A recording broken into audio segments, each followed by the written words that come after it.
Bendiciones a todos, Dios los bendiga. Bueno, vamos a culminar esta semana, terminar esta semana que ha sido emocionante con la doctrina de Dios, el Espíritu Santo. Hemos estudiado en esta semana Dios, el Espíritu Santo, la persona del Espíritu Santo, la divinidad del Espíritu Santo. Y hoy quiero comenzar haciéndote una pregunta.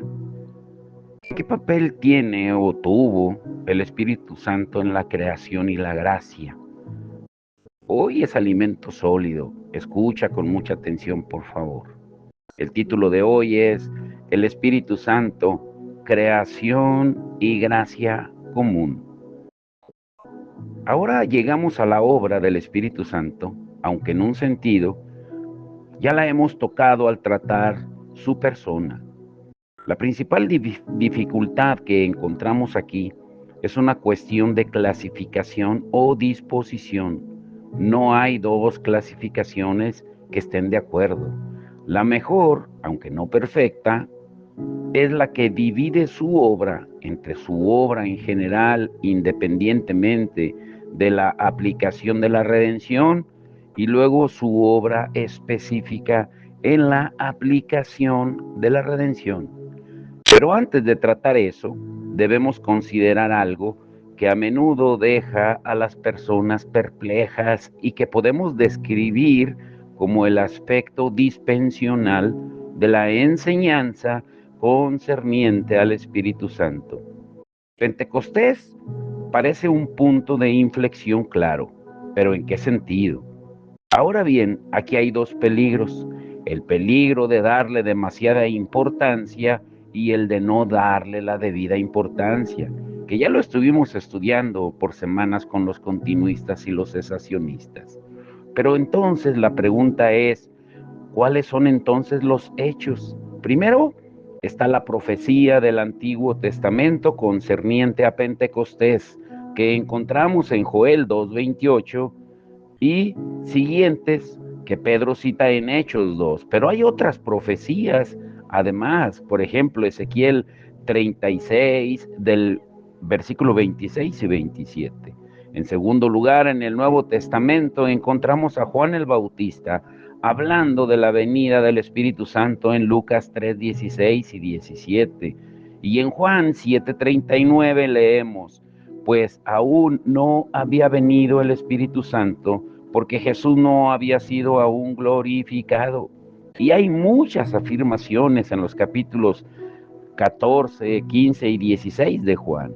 Y luego en Lucas 24:49, nuestro Señor, al hablar a sus discípulos, les dijo: he aquí yo enviaré la promesa de mi Padre sobre vosotros, pero quedaos vosotros en la ciudad de Jerusalén hasta que seáis investidos de poder de lo alto. Y de la misma forma leemos en Hechos 1:4 que Él les mandó que no se fueran de Jerusalén, sino que esperasen la promesa del Padre, la cual les dijo: oísteis de mí. Finalmente, en Hechos 1:8 dice: pero recibiréis poder cuando haya venido sobre vosotros el Espíritu Santo. Y luego, en tercer lugar, están los hechos del propio día de Pentecostés, acerca de los cuales leemos en Hechos capítulo 2. Ahora bien, todas estas afirmaciones parecen llevar implícito que el Espíritu Santo no había venido aún, que el Espíritu Santo vendría, que el Espíritu Santo estaba a punto de venir y que por fin llegó el día en que vino. Las afirmaciones se tornan más y más urgentes. El tiempo parecía irse acortando más y más hasta que por fin Pedro se levantó y dijo: ya está aquí, ha sucedido, esto es lo que anunció el profeta Joel. Ahora bien, aquí está el problema. Aquí está la dificultad que ha ocupado las mentes de las personas de la iglesia desde el día de Pentecostés hasta nuestros tiempos. Aquí encontramos todas esas afirmaciones que parecen decir que el Espíritu Santo no había llegado aún, y sin embargo, por otro lado, hay muchas afirmaciones que nos describen la poderosa actividad del Espíritu Santo antes del día de Pentecostés. Consideremos pues estas también. En cualquier caso, antes de que comencemos, permítame intercalar algunas palabras acerca del método. Y si no hacemos ninguna otra cosa en estos estudios, quizá podamos servir de ayuda a algunos indicando los métodos para enfocarlo, la manera de enfrentarse al problema. Cuando tenemos un gran problema como este, lo primero que siempre debemos de hacer es recoger los hechos que tenemos antes de comenzar a teorizar, antes de empezar a establecer hipótesis y suposiciones. Tenemos que reunir los detalles, juntar los hechos. Y hemos hecho a un lado muchas veces. Hemos visto todas esas afirmaciones que señalaban hacia adelante. Así que ahora vamos a poner los hechos del otro lado. Vamos a recordarnos a nosotros mismos lo que las Escrituras nos dicen acerca de la actividad del Espíritu Santo antes del día de Pentecostés. Pero antes que nada, comenzamos en la misma creación del mundo, el segundo versículo de la Biblia, en Génesis 1:2, que dice esto: y el Espíritu de Dios se movía sobre la faz de las aguas. O sea, estaba en actividad en la creación del mundo. Dios el Padre ha hecho todo a través de la palabra del Hijo, porque Él es la palabra, y por medio del Espíritu Santo. La Santísima Trinidad, como a menudo nos hemos recordado, actúan en toda la obra, siempre están juntos, pero la labor está dividida. Y por supuesto podemos recordar que el Espíritu Santo está especialmente implicado en conexión con la creación del hombre. Lo segundo es la obra del Espíritu Santo en el sostén y mantenimiento de la creación. Ahora bien, hay muchas afirmaciones con respecto a esto, pero solamente vamos a citar dos. En Isaías 40, verso 7, leemos: la hierba se seca y la flor se marchita, porque el viento de Jehová sopló en ella. Pero de manera aún más sorprendente, en el Salmo 104 encontraremos esa magnífica descripción de la creación que quizás no sea superada en ningún otro lugar de la Biblia. El salmista concluye que si el Señor se retrae a sí mismo o al poder de su espíritu de la creación, todo comienza a marchitarse y a decaer, a perecer y morir. Y pone su espíritu de nuevo y todo revive. Es el Espíritu Santo el que sostiene la creación. Ahora bien, encontraremos afirmaciones en la Escritura que dicen que el Hijo hace eso. Y la respuesta es, por supuesto, que el Hijo lo hace a través del Espíritu Santo. De modo que el Espíritu Santo ha estado activo, sustentando y manteniendo el universo desde el principio. Y ahora llegamos en tercer lugar a un asunto sumamente importante que olvidamos muy a menudo. El Espíritu Santo es el responsable de la denominada gracia común. Pero demos algunas definiciones de lo que significa gracia común, que es el término aplicado a aquellas bendiciones generales que Dios imparte a todos los hombres y mujeres, indiscriminadamente, como Él quiere, como a Él le place, no solo a su propio pueblo, sino a todos los hombres y mujeres según su propia voluntad. O por otra parte, gracia común significa todas aquellas actuaciones generales del Espíritu Santo en las que, sin renovar el corazón, ejerce una influencia moral por medio de la cual refrena el pecado, mantiene el orden en la vida social y promueve la justicia civil. Esa es la definición general. El Espíritu Santo ha estado activo en este mundo desde el principio y Él ha tenido su influencia y su efecto sobre hombres y mujeres que no se han salvado y han ido a la perdición. Mientras estuvieron en esta vida y este mundo, recibieron la influencia de estas operaciones generales del Espíritu Santo que no traen la salvación. Y eso es lo que queremos decir con gracia común. Ahora, ¿cómo hace esto el Espíritu Santo? Pues bien, esta pregunta tiene varias respuestas.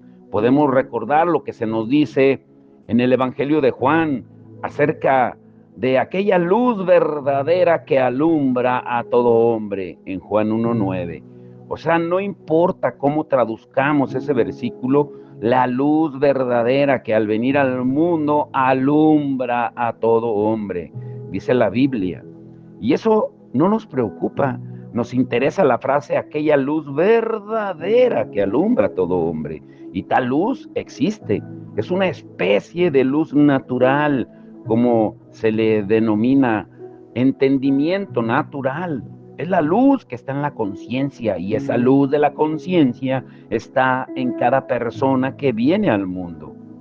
Esa es una de las actuaciones del Espíritu Santo en lo que se denomina gracia común.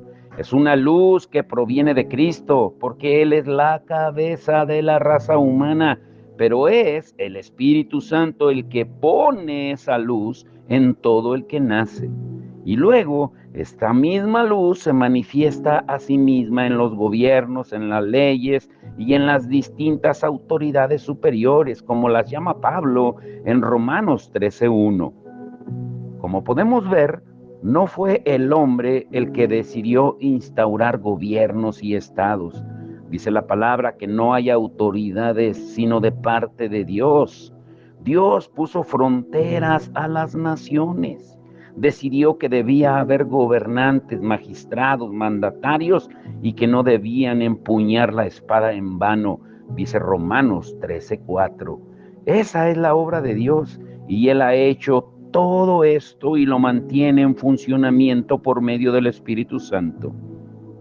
Y se puede ver de inmediato, sin que lo recalquemos, que muchos cristianos están en un grave error con respecto a este asunto, porque parecen tener la idea de que Dios no tiene nada que ver con el mundo perdido, pero eso no es bíblico. Aún aquellos que están perdidos reciben esta influencia del Espíritu Santo, y no es una influencia salvadora, ni una influencia redentora, pero es parte del propósito de Dios. Otra forma en que la gracia común se manifiesta es lo que podríamos llamar opinión pública. Existe tal cosa como una opinión pública general, un consenso general en la opinión sobre los temas morales. Personas que de ningún modo son cristianas creen que ciertas cosas están mal y deberían ser prohibidas, que otras que están bien y deberían encomendarse. La humanidad tiene un sentido del bien y del mal, pero eso no es más que una manifestación de la gracia común. Si el Espíritu Santo no actuara en los hombres y las mujeres de esta manera general, los seres humanos, como resultado de la caída y del pecado, hace mucho tiempo que se habrían abandonado al desastre. Ahora, a continuación de eso está lo que generalmente se describe como cultura, y con eso me refiero al arte y la ciencia. Un interés en las cosas de la mente, la literatura, la escultura, la pintura y la música. Pero no puede caber ninguna duda de que es bueno cultivar las artes. No es redentor, pero mejora a las personas, las hace vivir vidas mejores. Ahora bien, ¿de dónde provienen todas esas cosas? ¿Cómo se explican hombres de la talla de Shakespeare o Miguel Ángel? La respuesta de la Escritura es que todas estas personas tenían sus dones y eran capaces de ejercerlos como resultado de la actuación de la gracia común, esta influencia general del Espíritu Santo. De manera que vemos una vez más que no solo rechazan la gracia común aquellos que no creen en Dios, sino que a menudo aún aquellos de nosotros que somos cristianos hacemos lo mismo. Las personas tienden a alabar a Shakespeare como si fuera responsable de sus capacidades, pero no lo era, solo tenía lo que había recibido. Todos estos dones que tienen los hombres y las mujeres provienen de Dios. Y ese es el motivo por qué los verdaderos cristianos, al mirar a su alrededor, y no solo a la creación, sino aún a la cultura, descubren una razón para glorificar y adorar a Dios. Por eso, nunca olviden esto. El principal problema de la humanidad está, y lo puedes encontrar en Romanos capítulo 1. Te lo dejo de tarea. Aunque ese es otro estudio aparte. Pero volviendo aquí, lo erróneo de la cultura no es ella misma. Es más bien que las personas dirigen su alabanza y adoración a los hombres que han creado las obras en lugar del Dios que los ha capacitado para hacerlas. Pero si consideramos estas cosas bajo el encabezamiento de la gracia común, veremos que todas glorifican a Dios, porque Él dispensa estos dones generales a la humanidad por medio del Espíritu Santo. Y más adelante veremos cómo nuestro propio Señor Jesucristo enseña que Dios manda su lluvia sobre buenos y malos y hace que el sol amanezca sobre justos e injustos. Es lo mismo. El Dios que envía el sol y la lluvia y da cosechas al granjero malvado, al igual que al cristiano, Él dispensa dones científicos y artísticos de la misma forma, indiscriminadamente, como Él quiere, a malos y buenos, salvos y perdidos. Es una obra del Espíritu Santo. Luego, otra forma en que se manifiesta la gracia común es esta. En Isaías 45 leemos: yo que formo la luz y creo las tinieblas, que hago la paz y creo la adversidad. ¿Qué significa esto?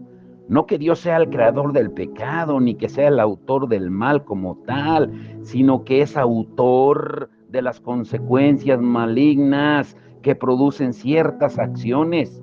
Él lo controla todo. En ese sentido, Él hace la paz y crea la adversidad. En otras palabras, es el Espíritu Santo el que vela porque ciertas acciones lleven a ciertas consecuencias que muchas veces son buenas, malignas o dolorosas. Esas entonces son algunas de las formas en que se manifiesta la gracia común. Pero veamos ahora los efectos de todo esto. El primero es que se retrasó la ejecución de la sentencia del juicio sobre el hombre y la mujer en pecado. Y la pregunta, escúchala bien, ¿acaso no nos hemos hecho alguna vez la pregunta de por qué no castigó Dios inmediatamente el pecado, poniendo fin al mundo en el huerto del Edén cuando Adán y Eva pecaron? Pues la respuesta es que Dios, en su inescrutable y soberana voluntad eterna, decidió no hacerlo. Pero la pregunta es, ¿cómo puede seguir existiendo el mundo en pecado de todas formas? Pues la respuesta es que el poder que el Espíritu Santo pone en él lo mantiene en existencia. Es el Espíritu quien mantiene el mundo en funcionamiento. La vida humana se prolonga tanto en general como en particular. Su benignidad, dice Pablo en Romanos 2:4, nos guía al arrepentimiento. Pedro dice lo mismo en su segunda epístola, en segunda de Pedro 3:9, que el Señor es paciente para con nosotros, no queriendo que ninguno perezca, sino que todos procedan al arrepentimiento. Dios es paciente. Para Él 1000 años son como un día y un día como 1000 años. Él mantiene el mundo en funcionamiento por medio del Espíritu Santo en lugar de pronunciar el juicio final. El segundo efecto de la gracia común es que el Espíritu Santo contiende con los hombres y las mujeres. Tomemos esa afirmación en Génesis 6:3. No contenderá mi espíritu con el hombre para siempre. O sea, no agota el significado de esas palabras, pero en cualquier caso, sí significa que vendría un tiempo en el que en lugar de mantener vivos a los hombres y las mujeres a pesar de su pecado, Dios dejaría de hacerlo y entonces llegaría el diluvio y todos serían destruidos. Contender, en otras palabras, tiene dos significados. Significa mantener la existencia, mantener en funcionamiento, y también significa que Dios estaba ahí, como si dijéramos, clamando por medio de su espíritu, intentando que los hombres y las mujeres vieran la enormidad de sus pecados y acciones antes de que fuera demasiado tarde. Y encontramos esa misma idea en el sermón de Esteban, que está en el capítulo 7 de Hechos. Él dice en Hechos 7:51, vosotros resistís siempre al Espíritu Santo. El Espíritu Santo está ahí, con esta obra general de convencimiento, pero las personas se resisten a Él en lugar de entregarse. Y por otra parte, en Romanos capítulo 1, vemos la misma cosa. Pablo enseña ahí en Romanos 1:28, Dios los entregó a una mente reprobada. Leamos de nuevo en la segunda mitad de ese capítulo la terrible descripción de la iniquidad, de la maldad moral, las horrendas y malsanas perversiones del mundo en los tiempos en que Pablo escribía. ¿A qué se debía esto? La respuesta de Pablo es en el versículo 26 de Romanos 1, Dios los entregó a pasiones vergonzosas. Hasta cierto punto, eh, Dios no hizo eso. Hasta cierto punto, por el Espíritu Santo, refrenaba a los hombres y las mujeres de esas pasiones vergonzosas. Y ese es el motivo porque el mundo nunca es tan malo como podría ser. Dios, a través del Espíritu Santo, refrena las peores manifestaciones del pecado, pero hay tiempos en los que entrega a las personas a ellas. Y pregúntate si no estamos viviendo esos tiempos. Comparemos el siglo XIX con este siglo XXI que estamos viviendo. Y es obvio que el nivel moral es mucho más bajo hoy en día.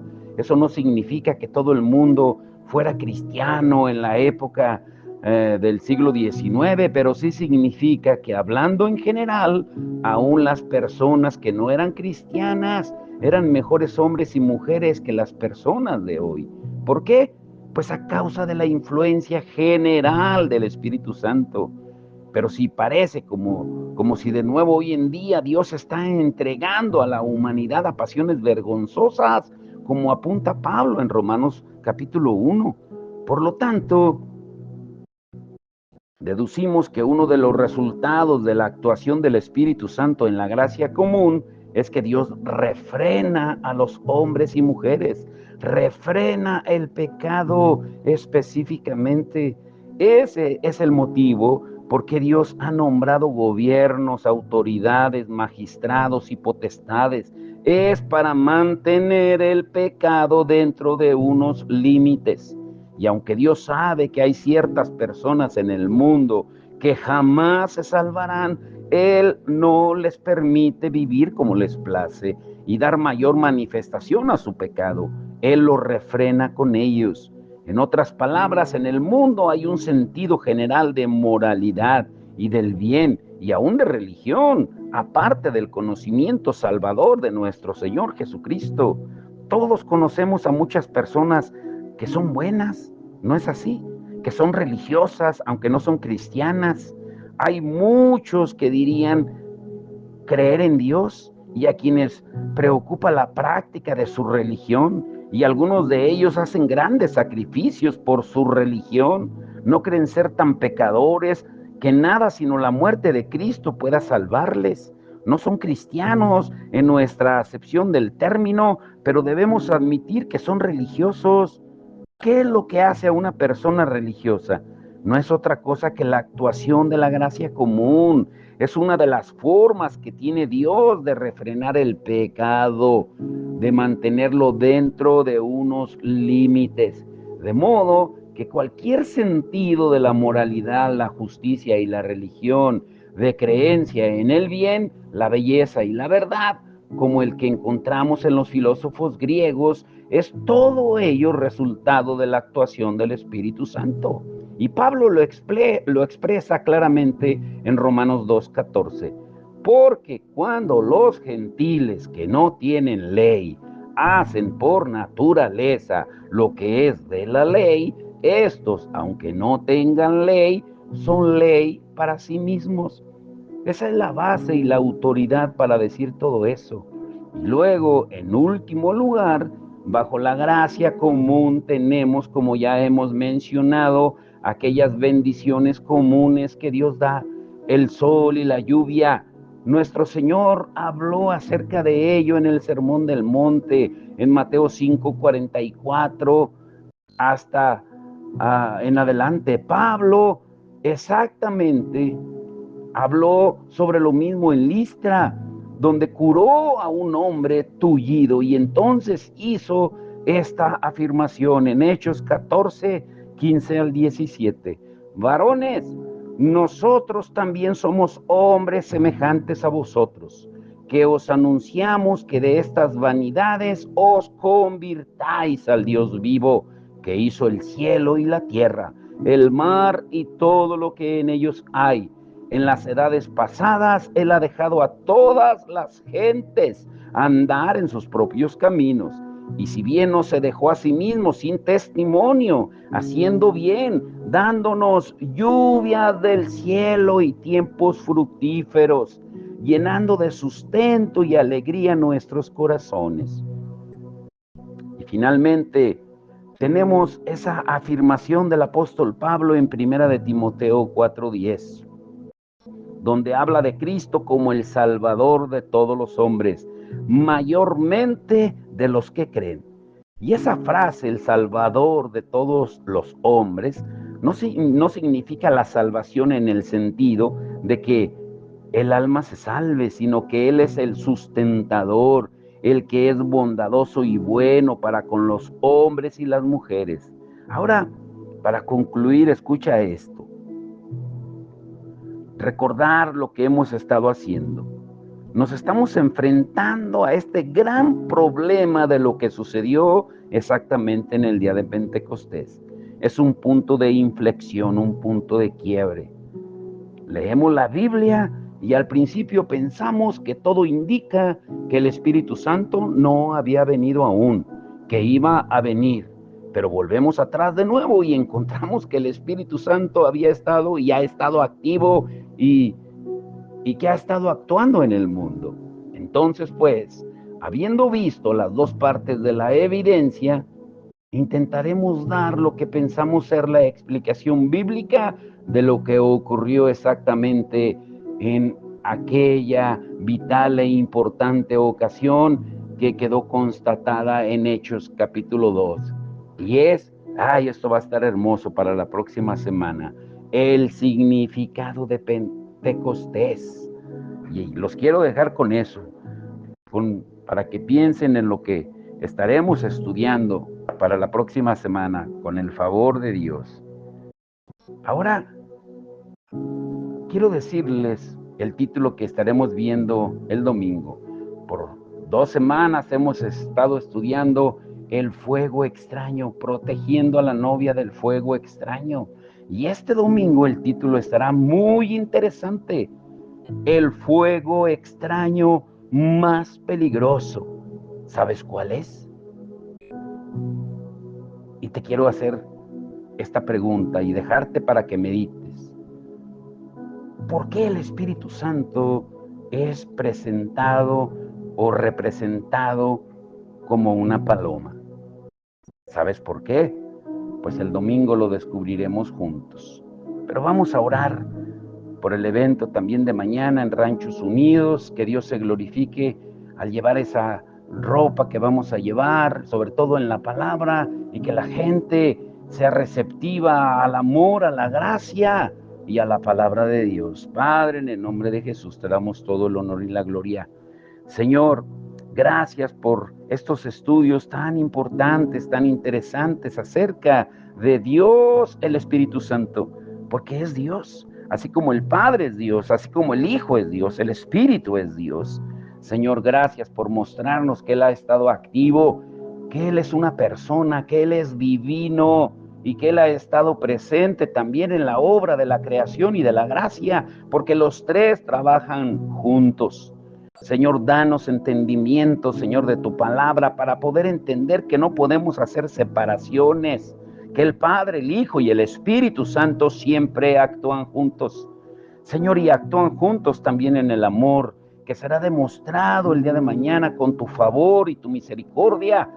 Señor, que primeramente Dios, el Padre, que el Hijo se glorifique para que el Espíritu se manifieste el día de mañana en Ranchos Unidos a través de esa ropa que se va a llevar, de lo que se va a llevar, de esa silla de ruedas también, que va a ser de utilidad para la hermana que la necesita, que tú seas glorificado en todo, como dice Mateo 5:16, que vean vuestras buenas obras para que los hombres que no creen en ti glorifiquen al Padre que está en los cielos.